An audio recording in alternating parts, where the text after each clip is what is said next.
Good morning guys. Update ko kayo sa aking mga alagang biik kasi ngayon nag-enjoy kami ng bilamil. Pang 18 days na po sila ngayon. Pakita ko sa inyo sila.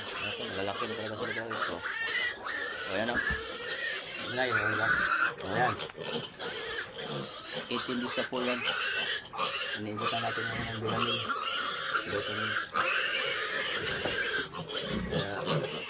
Yung nanay, aburido na yung nanay dahil nga parang naguluhan na sa isang mga anak, yung lalaki na eh.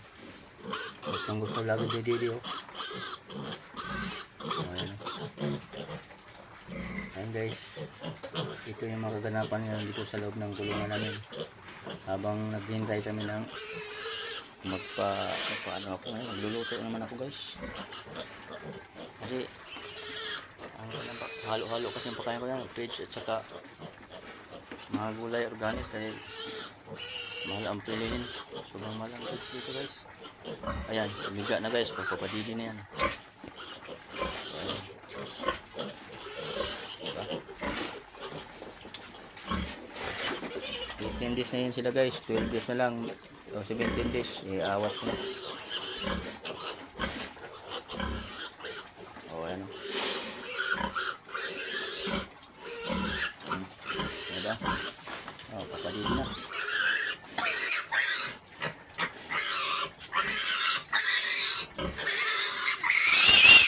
Ayan na sila guys, diba?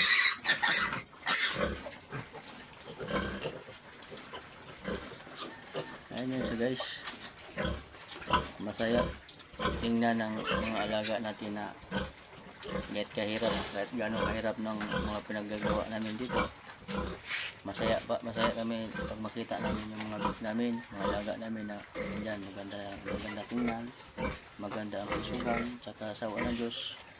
Wala talaga itong nararamdaman dahil nga, mayroon itong pinapainom namin simula nung ang nanay, ano ko ng umikbit, pati yung mga anak niya.